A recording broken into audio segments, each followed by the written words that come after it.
Hello, this is Catherine, as I know I need to stop talking. Hello, lovelies. How are we all? How are we all doing? It's Sunday, or not, because I now know that people listen to podcasts on different days, but I am recording this on Sunday.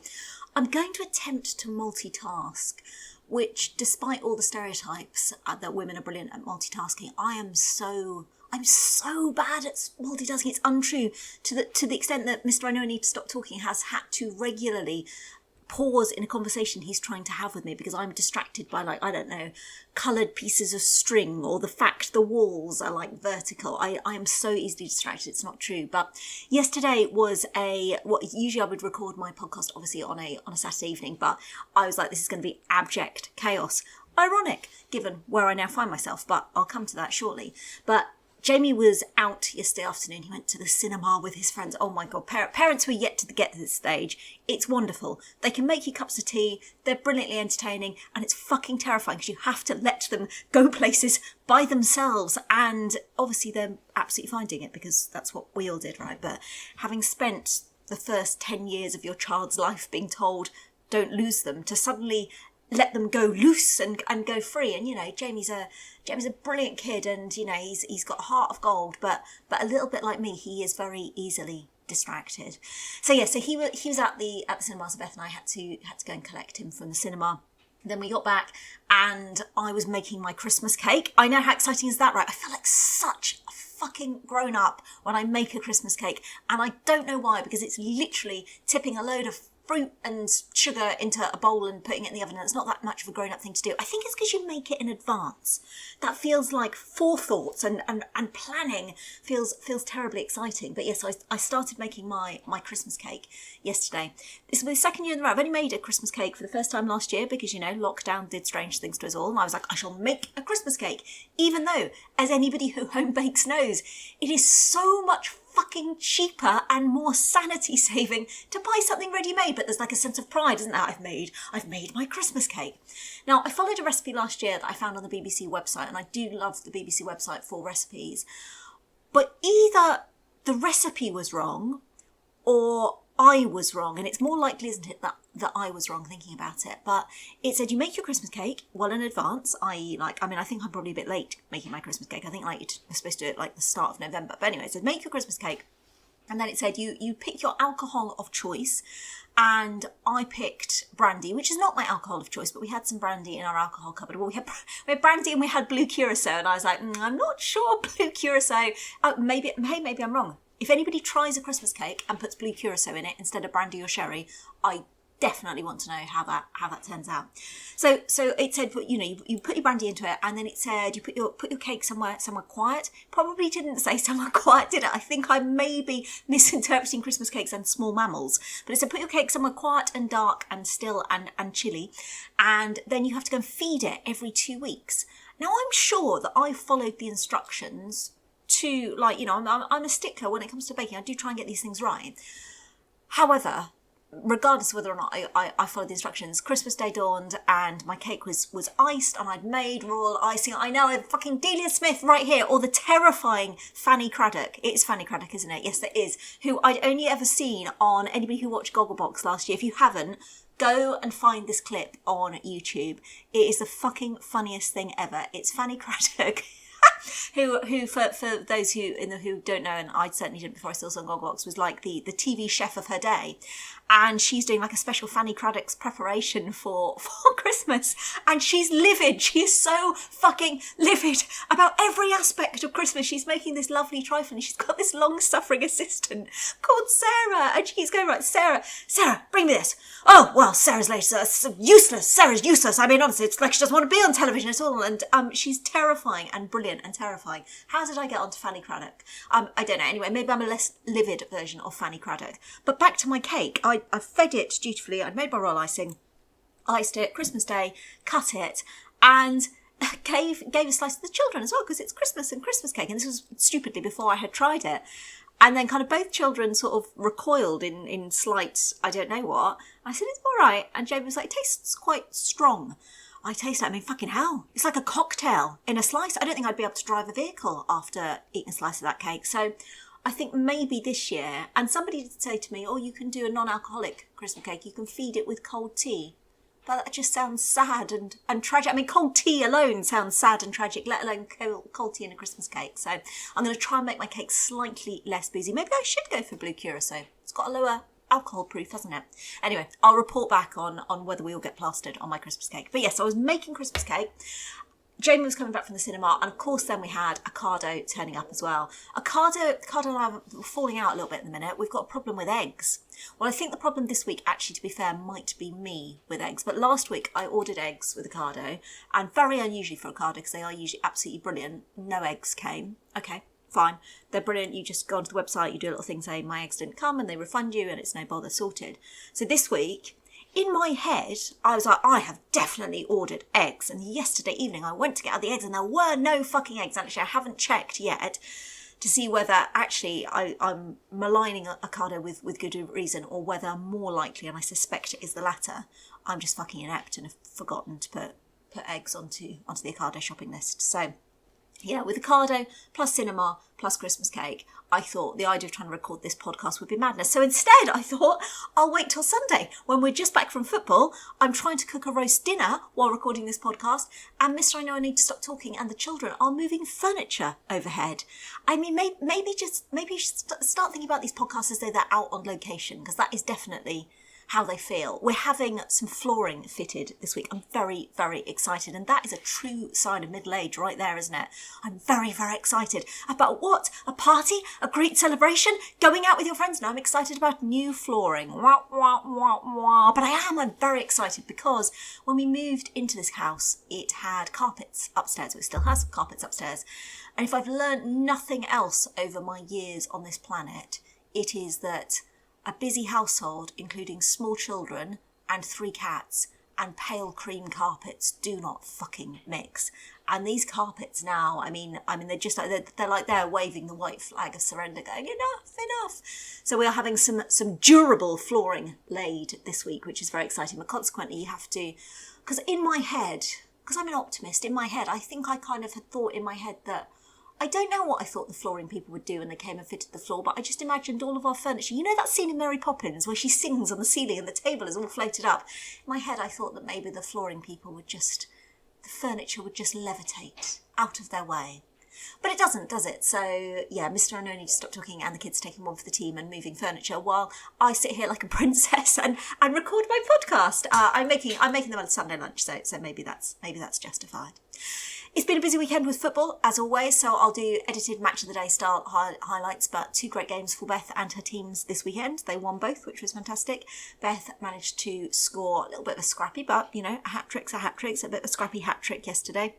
Entertainingly, she's developed the nickname Barry within her girls' team, because one of the mums once said, and then she said to me afterwards, "Oh, you're not offended, are you?" And I said, "No, not at all, it's absolutely bang on." She said in respect to Beth, she said, Beth's a bit like Harry Kane, isn't she? And at this point, like as a parent, you're like, yes, my child is like the great England captain. Yes, she is. In what way? Tall, bearded? No, okay. And she said she doesn't always seem to be doing that much, which is very true of Beth. Beth is definitely a proponent of the less is more approach on a football pitch. She said she doesn't always seem to be doing very much, does she? But she's always in the right place at the right time, and that is completely Beth on a football pitch. So we're now calling her Barry, much to her delight. But yeah, great win for the girls yesterday, and then another great win for the boys today, boys plus Beth, I should say. So 2 excellent mornings, and a random bonus for me, because it's always a bit of a rush to get up the house to football in the morning. And I know that I shouldn't care about what I look like on the side of a football pitch, because let's be honest, nobody else cares what I look like. But I do, and I like to do my makeup, and I like to do my hair, and I like to feel nice. And my hair was looking like shit this morning. It was kind of like hanging limply, like apparently my virus and threat protection needs renewing. I mean, this is, told you, think of it as being on location. That was what that diddle-ding noise was in the background. My hair was looking like shit. It was just hanging like a sad sheet of sadness around my face. And I realised part of the reason was because I managed to go to bed last night with leftover Christmas cake batter stuck in my hair. So if ever I give the impression of being glamorous, so no. This time last week, singing at the Albert Hall. This time this week, standing pitch side with sad hair with Christmas cake in it. But I've discovered, and here we go, here's my beauty hack of the day, listeners. I've discovered that if you accidentally get a load of Christmas cake batter stuck in your hair and you leave it in overnight, and then you brush it out with the addition of a little bit of cold water. And then you go and stand pitch side for an hour and a half, watching a game of football in the biting wind. Lo and behold, you come back, I look like I've had a blow dry. I don't know how. It's magical. My sad sheet of sadness of hair hanging around my face. So I've got like lift and vitality and attitude and little bits of Christmas cake batter still hanging in it. But hey, you can't win them all, right? You can't win them all. I am so glamorous. So yes, if you hear overhead noises, it's furniture removal going down, and no doubt my computer will do another virus update. My oven's going to start beeping, and yeah, it's just another standard day in the life in the little world of madness in which we live. One of my favourite ever descriptions of this blog, in fact, was many years ago when someone described reading the blogs. It was then pre sort of podcast days. Someone described it as glimpses into madness, and I do feel that my life very regularly is completely unhinged madness in a kind of delightful way, and so I kind of thought, because lots of people sort of have asked me kind of what is it like to live in the midst of the madness, and it's mad is the short answer. I thought maybe we'd do a day in the life, a typical day in the life of a family I Know I Need to Stop Talking. And I kind of really hope that lots of you can listen to this and go, oh yeah, that's normal, that happens in our household too, and if it doesn't, then maybe let me live in happy denial. But obviously, it is loads easier now, right? The kids are older, so, I mean, things change. You're not necessarily shouting teeth, hair, shoes. You're shouting teeth, hair, deodorant, mobile, charger. It's the ever-evolving, beautiful nature of life. But our days tend to start, so Mr. I Know I Need to Stop Talking works much further away than I do, so he is usually up and out before the true extent of the madness starts, which kind of leads me to think maybe it's only him kind of keeping a lid on the madness.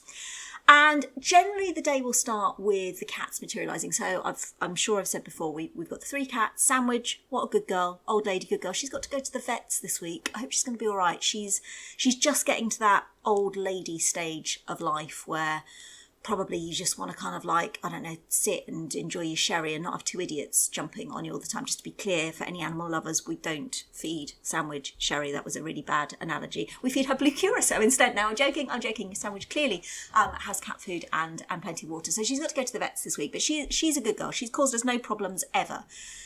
Then we brought in the 2 reprobates, ASAP and Brexit, who are our 2 rescue kittens, now cats, part Bengal, almost 100% mad. And while the cats have got a lovely, safe space to sleep in at night with lovely warm beds, safe access to our secure garden, cats, ASAP and Brexit, stick 2 metaphorical fingers up to any of that and go, fuck that shit. We want to run amok and we want to scale the side of your house at night. So that's what they do. And I tried various things to make them do what I wanted them to before. As anybody who has cats will know, you just give up. You just wave the white fucking flag of surrender and go, do what you want to. Shit on my face, fine, go for it. Because you're a cat, you're going to do it anyway. I love the story of Jamie's got a friend who's got two cats who are also Orientals, and I happened to pick Jamie's friend up one day and I said, how are the cats? And he started laughing to himself. And I said, oh, what have they done now? And he said, oh, one of them, this cat, he just ran downstairs, he jumped into the middle of the fruit bowl, he grabbed a pear and took a huge bite out of it and then took off again. Fucking love cats, they're fucking mental. So yeah, my day typically starts with one or both of the reprobate cats materialising where they've jumped in through the window in the middle of the night. Now, on a good day, it's just the cats. On a bad day, it's the cats plus whatever they've decided to gift to us. So we had a memorable night. In fact, we hadn't even got to the morning. Memorable night this week where Mr. I Know I Need to Stop Talking were lying in bed and I was just drifting off to sleep when I heard a bit of a commotion and Mr. I Know I Need to Stop Talking going, well, he's very nice. He talks to the cats and they like, oh, clever girls, well done. Where I'd be like, what the fuck have you done, you fucking idiots? So ASAP, the smallest and maddest of the 3, had scaled the side of the house at about 11:30 at night one evening this week, and she had brought in as a gift for Mr. I Know I Need to Stop Talking, and I'm grateful that she gifted this to him. She's clearly one of those cats who really knows what a pescatarian wants at that time of night. She had gifted him a still warm, large dead rat, which she placed diligently by his feet at 11:30 at night. So yeah, you can imagine the delight. So he's very good. He praises the cats, where I'm like, fucking idiots, what are you doing? So the day tends to start with one or both of the cats materialising. And one of the traits of Bengals and part Bengals is they have like the world's squeakiest, loudest meows. So if we've ever got guests staying, I'm like, yes, it's the cat alarm clock. I'm very sorry. So they'll come and they'll kind of like wake us up, and you know I'll be up first, and then I have to run the gauntlet every morning once I've established any dead mammals. Brilliantly, the morning after ASAP had brought the dead rat in through the window for Mr. I Know I Need to Stop Talking, who'd double bagged it, thrown it into the wheelie bin.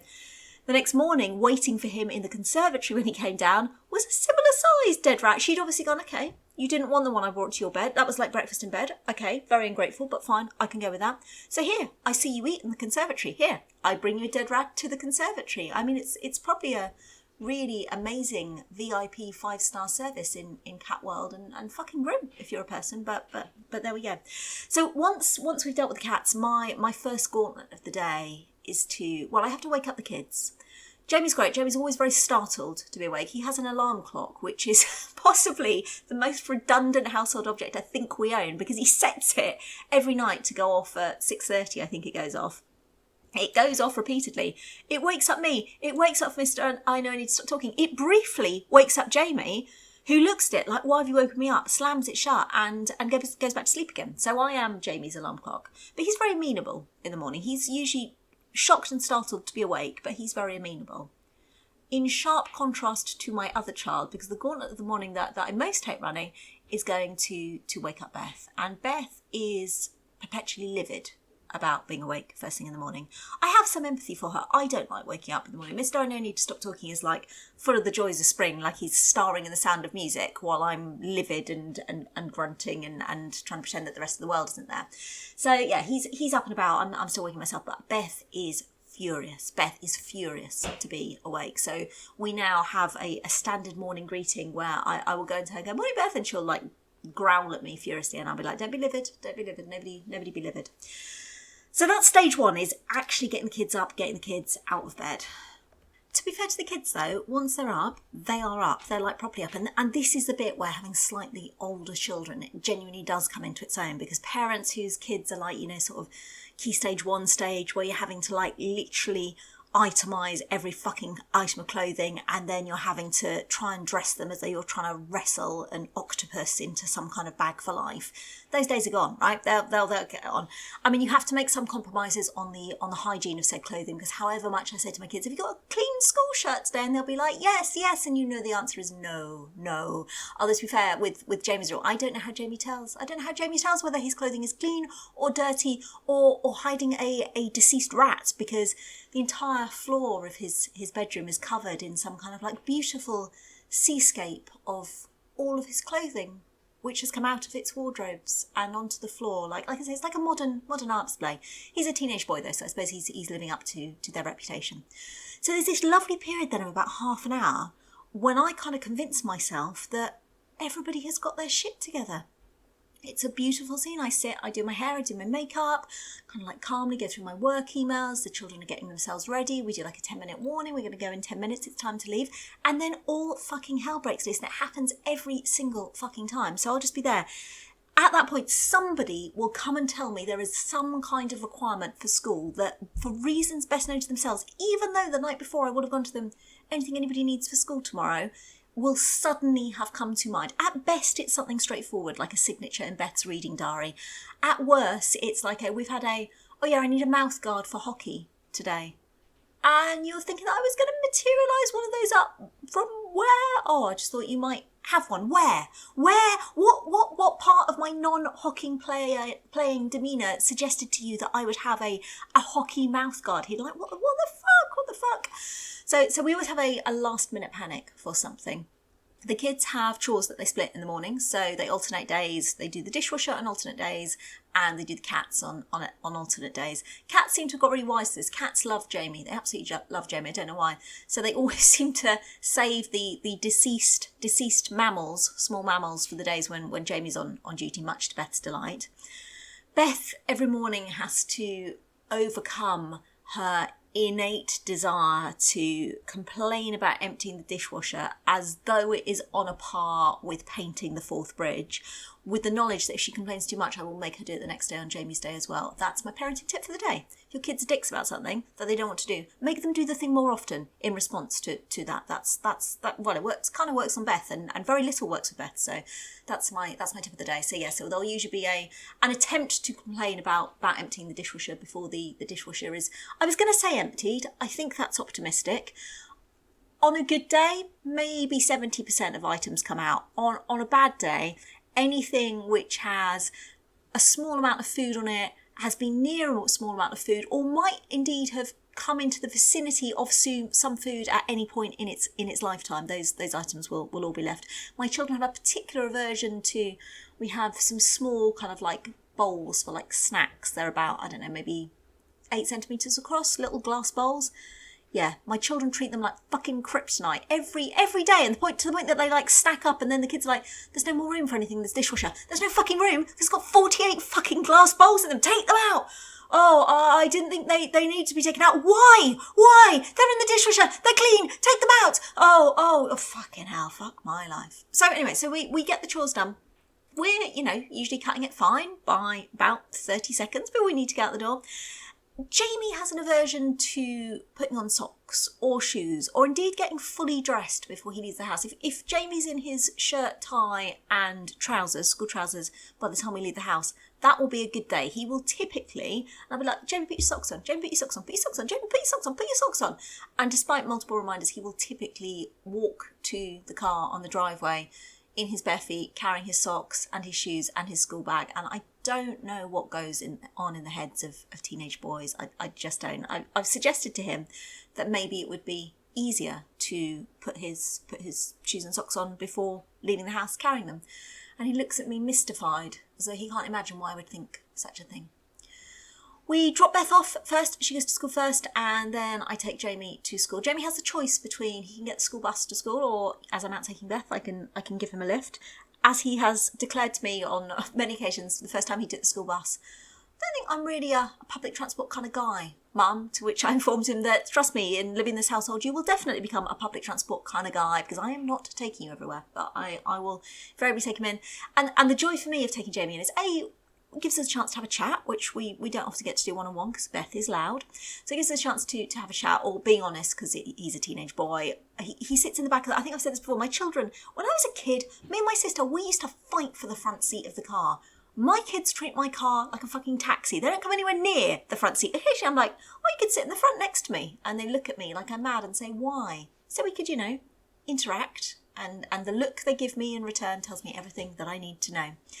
So yeah, drive Jamie to school. So we did get a chance to have a bit of a chat. My favourite bit though about driving Jamie to school is I like to listen to my music very loudly in the car, and I don't have it on too loud when the kids are in there, but nevertheless it's at a volume higher than they would deem to be acceptable when other people are around. And so thus it is as we're driving up to the road where Jamie's school is, and there's all kinds of school people flocking along, all kind of his mates and things. And he'll say to me, Mum, can you turn the music down? And most days I turn the music down because I'm not a total arsehole, but ever so occasionally, just to see the look on his face, I turn it up instead of down, and I go, whoop, silly me, and watch him like, no, please God, no. Oh, never gets old. Every time. I fucking love being the embarrassing parent. I feel like it's the role that I've been born to play all of my life, embarrassing parent. I am smashing it. Drop Jamie off. Remind him every day, have you got your shoes on? It's become a standing joke with my work colleagues that I have regularly gone into meetings late, and I'm so sorry, it's because Jamie had failed to put his shoes on, even as he's getting out of the car. Have you got your shoes on? Oh, no, I haven't. Maybe Jamie, put your shoes on before you leave the house. We won't have this problem. Like I say, I don't know what goes on in the mind of teenage boys. I split my working time between home and the office, so I'll either be in the office or I'm at home, and then at the end of the day go and collect the children. And there are 2 scenarios to end of day collection. The first scenario is that Beth's in a good mood. Jamie's always in a good mood. Jamie is always Mr. Happy. He's always Mr. Chill out. Couldn't tell you a fucking thing that he's done all day at school. Not even what he's had for lunch. That tried and tested question of parents everywhere. But he is Mr. Chilled. So scenario number 1 is that Beth comes out of school happy. If Beth comes out of school happy, we'll have a nice, chilled, relaxing journey back to the house. We'll come in, people will get on with doing like some reading and some homework and things like that, and all will be well. If Beth is not happy, it is a very, very different fucking story, because she will come out livid. Jamie will have done something terrible to wrong her, despite the fact she hasn't been anywhere near him for the entire day because they are in different schools. And yeah, the evening will kind of start in that vein and continue as it means to go on. But it is loads easier. It is loads easier now that they are older. You know, apart from the else, you don't have that sheer level of horrendous tantruming exhaustion, which I remember my kids getting to when they were kind of in key stage 1. We have homework. We have the great homework procrastination battle of every night ever, when Jamie comes in and goes, yeah, I'm going to do my homework straight away, and then 20 minutes later is to be found staring at pieces of coloured string. It's honestly that the levels of distraction that Jamie can engage in between getting in and actually getting to his laptop to do his fucking homework are record breaking, I would hazard a guess at. Beth inevitably has football training, and we have dinner, and then I try and over dinner try and engage and ask them questions about their day, and they have no fucking clue what they did. It's like literally they come out of school and they go through maybe the magical coronavirus force field that doesn't fucking exist. Maybe there is actually a force field outside schools, and it just wipes children's memories, because I'll be literally like, what did you do today? Don't know. Who did you sit with? Can't remember. What was for lunch? Not sure. What's your favourite lesson today? Oh, none of them. It's honestly, it's like this. People say, I remember really guilt-tripping myself for a while about people saying, oh, that time you have with your children after school is the most precious part of the day. In what sense? While I sit there with my children trying to interact with them, and they're basically telling me nothing. Oh, it's so valuable, that time with the kids. No, it isn't. It's fucking useless for all of us. It's like this black hole, void of information. So I take the heat off us now. If they want to have a conversation, great, they can crack on and do that. And if they just want to tell me they have no clue what they've had for lunch today or any other day since they started school, since the dawn of time, I'm kind of cool with that. And then we get to bedtime, and my kids are older, which means I can kind of, I suppose, take my foot off the gas a little bit, because it matters slightly less if they're up a bit later. But the whole, the whole nightly battle of I can't go to bed because, that still blazes brightly in our home. The excuses for can't go to bed yet because I just need to do this, because all the things that they could be remembering for school the next day, of course those never come up, but it's always like, oh, I can't go to bed next because I need to iron my slippers. What? It's endless journeys of endless procrastination and things that they need to do. And to be honest, 9 times out of 10 I end up just cutting to the chase, going to bed myself. That's my top tip. If your kids just won't go to bed, just cut to the chase, just go yourself. They'll probably follow you. That is the downside. They'll follow you and subject you to endless questions, because all the interaction you've been trying to have with your children all afternoon that they were so resistant and resilient to, that will never have happened. But the moment I get into bed, my God, Mr. I know I need to stop talking, and I get into bed, Jamie wanders in. So, Mum, Dad, if they built igloos on the moon, do you think they look like igloos that we have here in the world, or would they look different? And what would they make them out of? And do you have snow on the moon? And is snow anti-gravity? And oh my god, where, why, where? So why? So every night I fall asleep when Jamie eventually evicts himself from my room. I fall asleep with kind of like this endless cacophony of existential questions echoing round my brain, which I may or may not have been able to Google, and they stay there, keeping me awake, lying there until ASAP jumps in with a big fat rat. It's a dream. It's a fucking dream. But you know what? I fucking love it. I wouldn't have it any other way. It is absolute madness, but I'm going to hazard a guess. I think it's pretty fucking bonkers for most of us, right? I don't think there's many of us living this kind of like, sort of family perfect life that the media likes to depict. For most of us, it's just non-stop madness from dawn to dusk. And you know what? It's kind of fucking brilliant. Wow. I'm going to go and see if the furniture removal, they've been very quiet doing this furniture. It's very impressive. I'd probably come through the ceiling by now. So I'm going to go and see how the furniture removal's going. I'm going to go and check on my roast potatoes, because I am the modern day equivalent of Fanny Craddock. I hope I'm less aggressive. Like I say, if you haven't watched it, go and watch the Fanny Craddock clip. And I'm going to go and feed my Christmas cake with some blue curacao Christmas cakes. You heard it here first. I hope you're all well. I hope you're all staying safe. I hope you've all had lovely weeks. I hope you too are gripped in the mouth of madness, which is modern living. Look after yourselves. Stay safe. I'll see you next week. Lots of love. Bye bye.